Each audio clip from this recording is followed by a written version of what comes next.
I can't believe the Suns let it get to this point. But it sounds like, at least Woj reported, that the Suns are planning to match it and that they don't have, and they're not interested in a sign and trade, which they'd still lose Ayton, but then they get some pieces back. And it sounds like, at least of now, as of now, they're just going to match it and go into the season with them.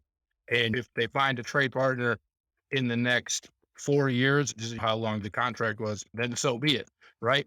But I think that's the right move for the Suns, is to match Ayton and bring it back, because other than that, I don't think they're still going to be a good team if they didn't have DeAndre Ayton, but they're not like nearly going to be the same. Chris Paul's getting older. You have Devin Booker, obviously superstar. They just gave him a whole bunch of $250 million, something like that, and Mikal Bridges. But the downside of it is Chris Paul's not getting any younger, right? He's obviously up there in age. You don't have so much left longer with Chris Paul, and Devin Booker, great. That's going to be your guy there for the next 10 years, probably.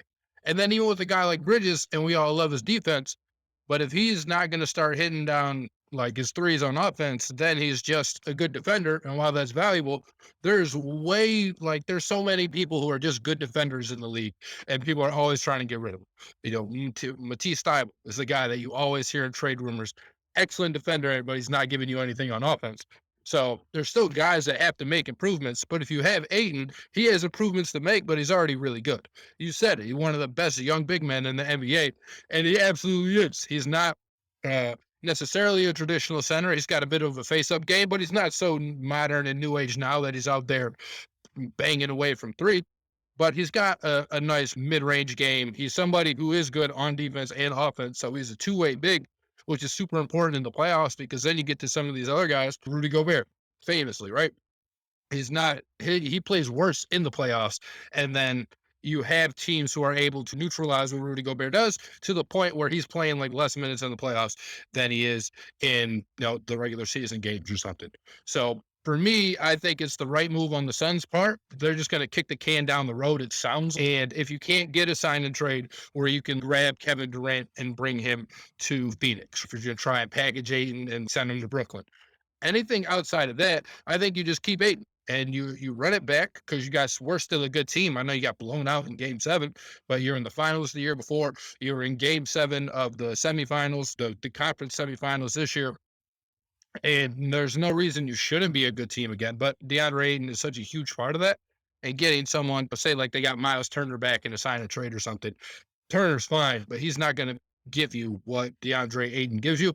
And so if I'm the Suns, I'm just signing Ayton, and then I'm figuring out the rest later.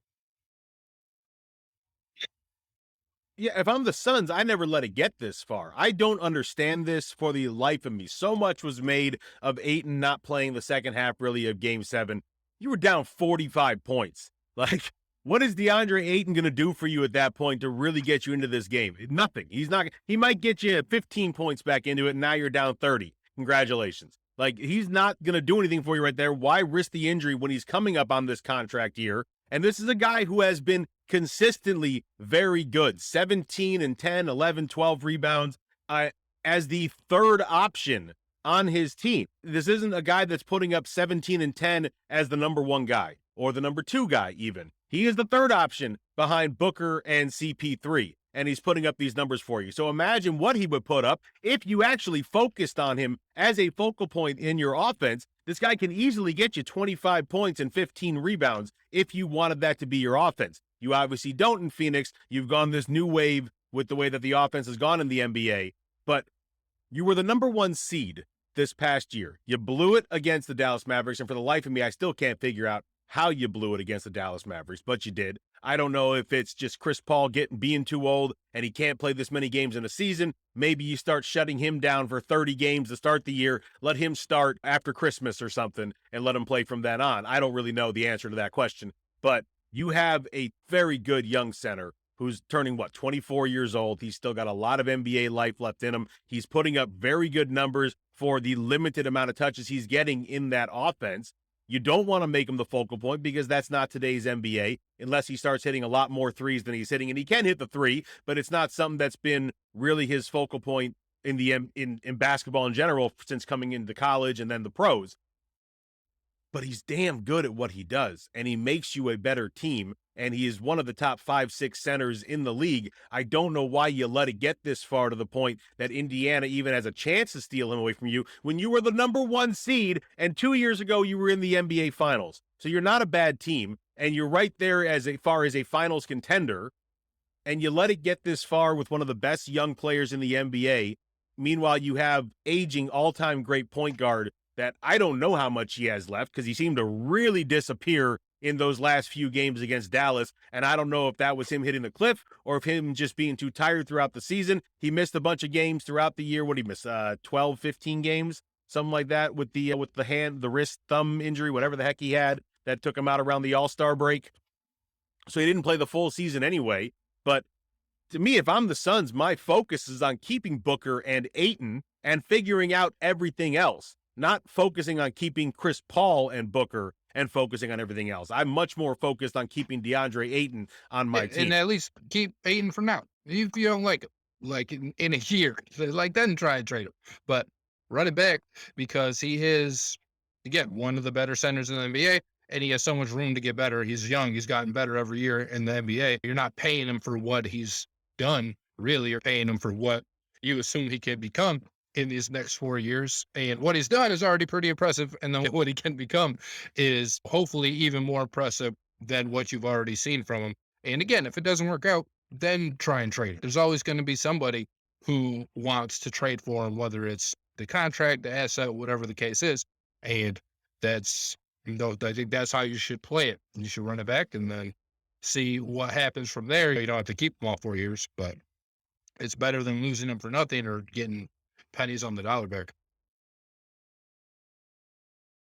Yeah. All right. So here's the situation now. If the Suns do match the offer sheet and they end up re-signing Ayton, they cannot trade him anywhere until January 15th. And they can't trade him to Indiana for at least a year. And Ayton will also have veto power on any trade for a year, which I've never looked that hard into NBA contract situations. I think that's funny that because Indiana was the one to make him the offer, you now can't trade. You can't trade him to them for a year because they were the ones that wanted him. And we are recording on Thursday, so the 48 hours doesn't start until midnight Thursday, like going into Friday.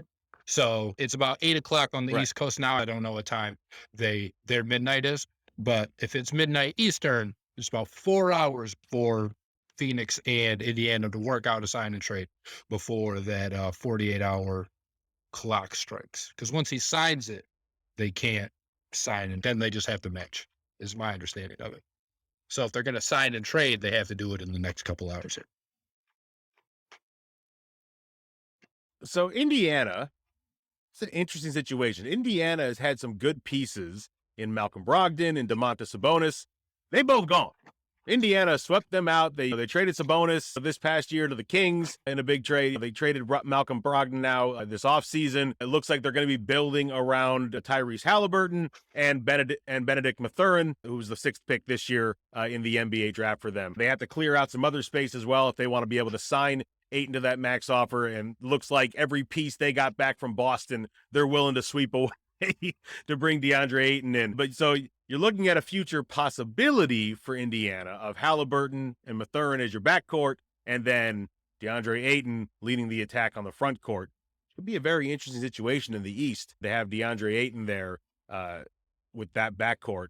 If Mathurin pans out, which I think he will in the NBA. But Indiana, they've had chances to really grow, and then they swept them away, and I'm redoing it again and restarting it again. Ayton would be a great grab for them in the East to go along with that backcourt to really start to build something over the next. Man on a mission, I'ma get it. You know I be on a